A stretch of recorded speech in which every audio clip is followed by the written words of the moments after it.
I'm frequently asked, who designs our problems? And it's a legitimate question.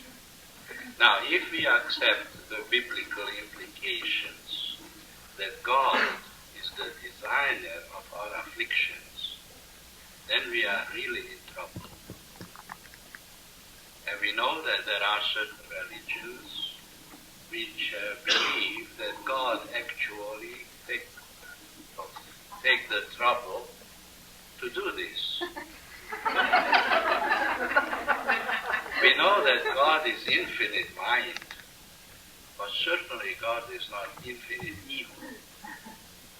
And taking everyone and design for him a special kind of affliction, right? So I think this is a misunderstanding of the biblical passages. And it's very well possible that this has been always misunderstood in the religions. Now, as you know, we keep claiming that metapsychiatry is not a religion. And certainly in this particular situation, we have a better answer. God, who is infinite love and intelligence, couldn't possibly be the designer of our problems. So your question is very well taken. Who then designs of our problems? Ignorance. Ignorance is the designer of our problem, and every individual has a choice of being ignorant in his own particular way. And there's a great freedom in choosing our affliction.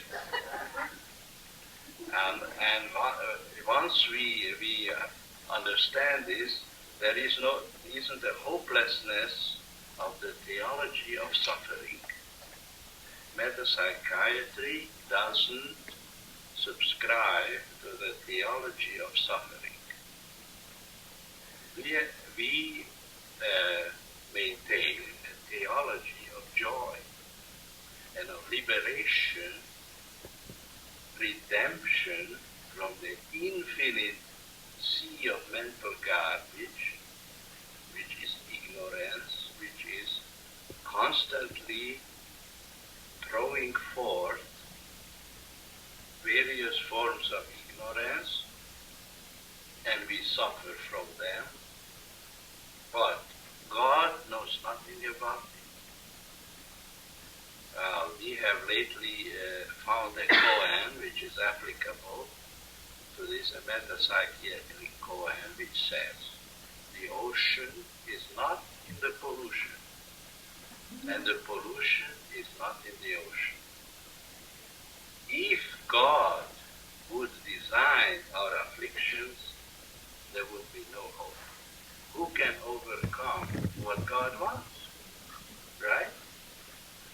So metapsychiatry is really a great blessing which makes it possible for us to transcend and be liberated from this universal experience of mankind, where all forms of afflictions and sufferings come to us, but we have a right to be healed.